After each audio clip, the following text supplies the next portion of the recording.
अस्सलाम वालेकुम दोस्तों and welcome back to my YouTube channel. और आज की इस वीडियो के अंदर हम जानेंगे ताज़ा ताज़ा गर्मा गर्म खबरें और बड़ी कॉन्फ्लिक्टेड खबरें। सबसे पहले हम स्टार्ट करते हैं कल के एक इंतहाई अहम ट्वीट के ज़रिए, यानी कि इम्पॉसिबल ट्वीट, जिसके अंदर सदर ट्रंप ईरान का शुक्रिया अदा कर रहे हैं। कैसा लगा ये ट्वीट आपको? क्योंकि ये एक्सपेक्टेड ही नहीं था कि सदर ट्रंप जैसा आदमी, और वो तारीफ़ कर रहा है ईरान की, और उन्होंने शुक्रिया अदा किया कि स्टेट ऑफ हार्मूज़ उन्होंने खोल दी है।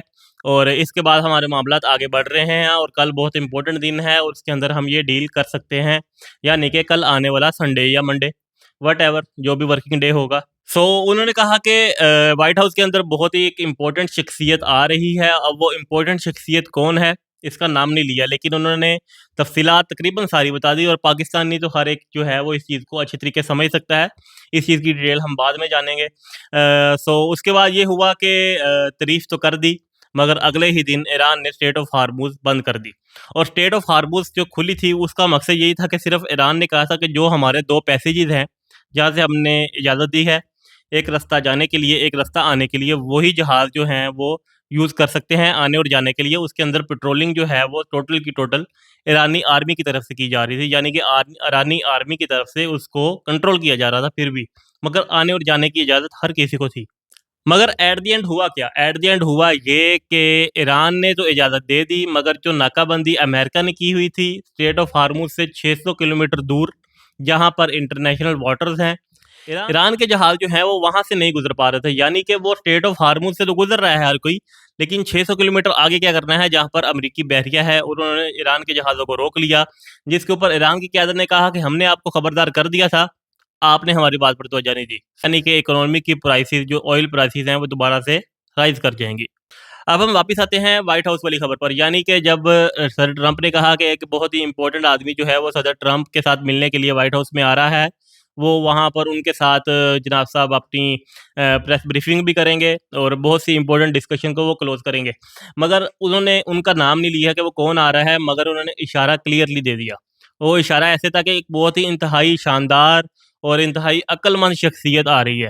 तो अगर हम सदर ट्रंप के पिछले थोड़ा-सा हिस्ट्री देखें, पिछले चंद महीनों की, उसके अंदर उन्होंने ये अल्फ़ाज़ सिर्फ़ 2 लोगों के लिए इस्तेमाल किए हैं।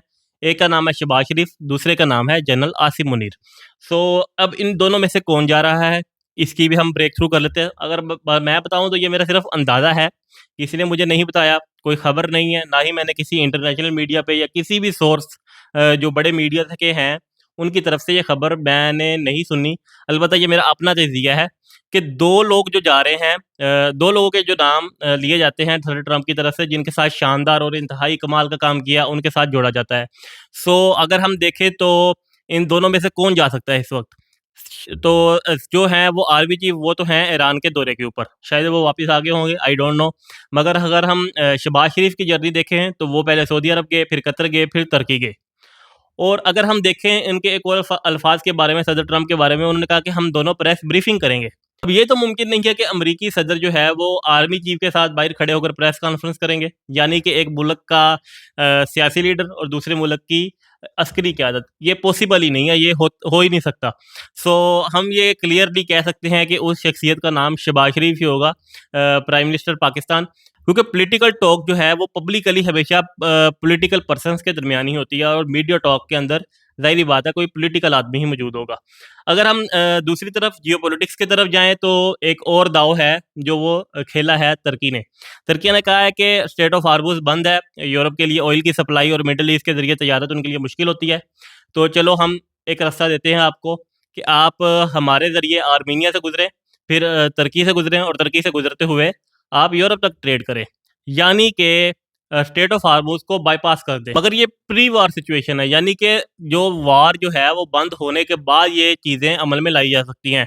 और आपको बता दें कि कभी भी क्रूड ऑयल की तिजारत जो है वो कभी भी ट्रकों के बेस पर या ट्रेनों के ज़रिए नहीं हो सकती, क्योंकि क्रूड ऑयल बहुत हैवी होता है। अगर इसे बाय रोड ट्रैवल करवाया गया या बाय रेल करवाया गया तो इसकी कॉस्ट बहुत ज़्यादा हो जाएगी। इस हवाले से हम कह सकते हैं कि दूसरी गुड्स की ट्रेड तो शायद हो सकती है तुर्की के ज़रिए, मगर ऑयल की ट्रेड किसी सूरत भी पॉसिबल नहीं है अभी तक। अगर इसके साथ अगर हम एक और एडिशनल चीज़ समझें, बहुत इम्पोर्टेंट, स्ट्रेटजिकली बहुत इम्पोर्टेंट, अगर हम ये देखें कि दुनिया के 4 सबसे बड़े चोक पॉइंट्स, ट्रेड के 4 दुनिया के सबसे बड़े चोक पॉइंट्स जो हैं, उनमें बाब मंदब है, स्ट्रेट ऑफ हार्मूज है, स्विस कनाल है, तुर्की का जो है बॉस्फोरस स्ट्रेट है, और उसके बाद जो तुर्की ने जो कहा है कि आप हमारे जजीरों को इस्तेमाल कर सकते हैं तजारत के लिए, एशिया से यूरोप तक के लिए। तो ये सारे रास्ते जो हैं वो मुसलमानों के कंट्रोल में आ चुके हैं, मुस्लिम ममालिक के कंट्रोल में हैं इस वक्त भी। तो अगर हम देखें तो अगर इन चीज़ों को ही सिर्फ कंट्रोल किया जा सके और किसी भी मुश्किल सूरत हाल के अंदर मिलकर इस्तेमाल किया जाए, तो पूरी दुनिया की ओवरऑल 40% और इसके इम्पैक्ट फैक्टर के अंदर देखा जाए तो 60% ट्रेड को सिर्फ इन 4 रास्तों के ज़रिए कंट्रोल किया जा सकता है। यानी कि दुनिया की 60% तिजारत मुसलमानों के हाथ में है, इस वक्त मुस्लिम ब्लॉक के हाथ में है।